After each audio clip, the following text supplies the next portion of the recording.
امریکہ کے ایوان زیریں کی اسپیکر نینسی پیلوسی کے دورہ تائیوان اور اس پر چین کے رد عمل کے بعد ایک مرتبہ پھر یہ تنازعات دنیا کی توجہ کا مرکز ہے۔ اسپیکر نینسی پیلوسی کے مطابق ان کی سربراہی میں امریکی عوامی نمائندوں پر مشتمل وفد کے دورہ تائیوان کا مقصد یہ واضح پیغام دینا ہے کہ امریکہ تائیوان کو تنہا نہیں چھوڑے گا۔ نینسی پیلوسی کا تائیوان کا یہ دورہ 1997 کے بعد اب تک امریکہ کے کسی اعلیٰ ترین عہدیدار کا پہلا دورہ تھا۔ چین تائیوان کو اپنا حصہ کہتا ہے اور اس دورے پر چین کی طرف سے سخت رد عمل سامنے آیا ہے۔ اس رد عمل میں تاحال تائیوان کی سرحدوں کے نزدیک کل سے چینی فوجی مشقوں کا آغاز اور تائیوان پر معاشی پابندیاں شامل ہیں۔ چین کے علاوہ اس کے دوست ممالک بھی نینسی پیلوسی کے دورہ تائیوان کی مذمت کر رہے ہیں یا چین کے ساتھ یکجہتی کا اظہار کر رہے ہیں، جن میں پاکستان، شام اور ایران بھی شامل ہیں۔ نینسی پیلوسی اور دیگر امریکی قانون سازوں نے تائیوان میں تقریباً 18 گھنٹے گزارے، مگر ان کے اس دورے پر رد عمل تقریباً پوری دنیا سے آیا ہے۔ ایک طرف اس دورے کو خوشائن قرار دیا جا رہا ہے اور دوسری طرف اسے امریکہ کی ایک سوچی سمجھی حکمت عملی۔ اس پر تجزیہ کاروں کا کیا رد عمل ہے، یہ جانتے ہیں مونا کاظم شاہ سے، جو ہمیں ٹیکساس سے جوائن کر رہی ہیں، اور اس دورے پر رد عمل کے لیے ان کی مختلف ماہرین سے بات ہوئی۔ مونا، کس سے آپ کی بات ہوئی اس حوالے سے، اور کیا کہنا ہے ان کا، کس کانٹیکسٹ میں دیکھا جائے اس دورے کو، اور how exactly world has to respond to this? دیکھیے سر، جیسا کہ آپ نے خود کہا کہ ان کا یہ دورہ بہت مختصر مدت کا تھا، لیکن ماہرین کے مطابق اس کا امپیکٹ بہت پاورفل ہوا ہے۔ خود نینسی پیلوسی نے ایک اعلامیہ جاری کیا تھا جس میں انہوں نے کہا تھا کہ ان کے اس دورے کو ایک مضبوط بیان کے طور پر دیکھا جائے کہ وہ تائیوان کے ساتھ اس کے دفاع میں اس کی مدد کرے گا۔ کیٹو انسٹیٹیوٹ کے ڈگ بینڈو کا کہنا تھا کہ اگر امریکہ اس طرح سے پرووک کر رہا ہے چین کو، تو اسے چاہیے کہ وہ جان بوجھ کے سوچے سمجھی حکمت عملی کے تحت ایسا کرے، ایکسیڈنٹلی ایسا نہ کرے۔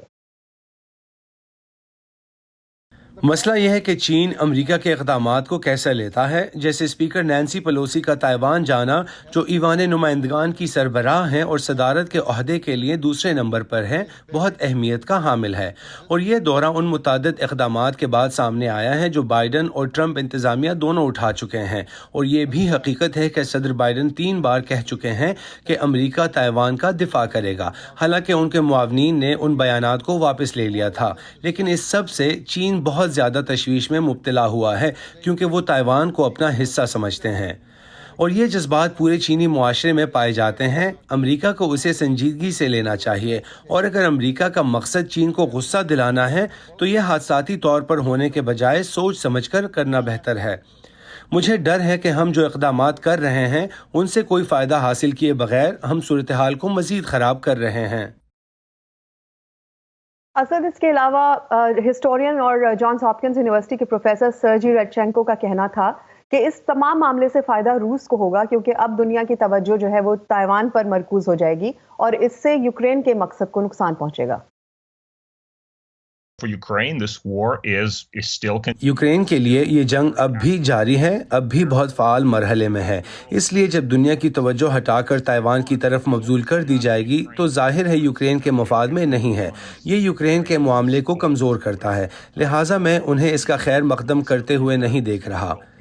روس کے نقطہ نظر سے ظاہر ہے کہ یہ خوشائن پیش رفت ہے، یعنی دنیا تناؤ کی طرف بڑھ رہی ہے، اور اب اس کی توجہ یوکرین میں جو روس کر رہا ہے اس پر نہیں بلکہ تائیوان پر ہے۔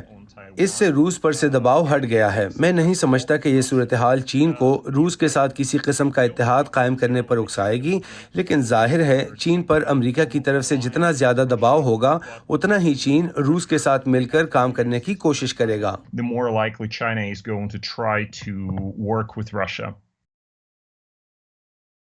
سرجی ریڈچینکو نے 1958 کا بھی ذکر کیا، اور انہوں نے کہا کہ یہ پہلی دفعہ نہیں ہوا ہے، اس وقت بھی چائنا نے جنگی مشقیں شروع کر دی تھیں اور ایسا لگتا تھا کہ وہ تائیوان پر قبضہ کر ہی لے گا، لیکن ایسا نہیں ہوا۔ تو امریکہ کی طرف سے کیا کہا گیا ہے اس پہ؟ امریکہ کی طرف سے، وائٹ ہاؤس کی طرف سے یا اسٹیٹ ڈپارٹمنٹ کی طرف سے، پینٹاگن کی طرف سے کہیں سے کوئی اور بیان سامنے آیا ہے نینسی پیلوسی کے امریکہ واپس پہنچنے کے بعد؟ جی بالکل، پریس بریفنگ میں وائٹ ہاؤس کی یہ ذکر ہوا، اور اس میں یہی ریٹریٹ کیا گیا کہ یہ کانگریس جو ہے یہ الگ شاخ ہے حکومت کی، اور اسپیکر پیلوسی جو ہے وہ کہیں بھی جا سکتی ہیں، کسی سے بھی مل سکتی ہیں۔ اس میں وائٹ ہاؤس جو ہے وہ ان کو نیشنل سیکیورٹی اور ڈی بریفنگ وغیرہ تو دے سکتا ہے، لیکن ان کو ڈکٹیٹ نہیں کر سکتا کہ وہ کیا کریں۔ لیکن اس کے ساتھ ہی انہوں نے ذکر کیا کہ ون چائنا پالیسی اور 1979 کی تائیوان ریلیشن ایکٹ کا بھی ذکر انہوں نے کیا کہ اس میں کوئی فرق نہیں آیا ہے۔ انہوں نے یہ بھی کہا کہ پریزیڈنٹ شی اور پریزیڈنٹ بائیڈن کے درمیان بات ہوتی رہتی ہے، 5 کالز ہو چکی ہیں، ایک کال تو پچھلے ہی ہفتے ہوئی تھی۔ سیکریٹری بلنکن نے بھی اس بارے میں کہا کہ یہ ان کا ذاتی فیصلہ ہے کہ وہ کس سے ملے، لیکن اگر اس دورے کے حوالے سے چائنا کوئی کشیدگی یا بحران پیدا کرنا چاہتا ہے تو اس کی ذمہ داری چائنا پر ہی ہوگی۔ تھینک یو مونا، آپ ہمیں اپڈیٹ کر رہی تھیں اس حوالے سے اور بتا رہی تھیں کہ یہ دورہ کیسا رہا۔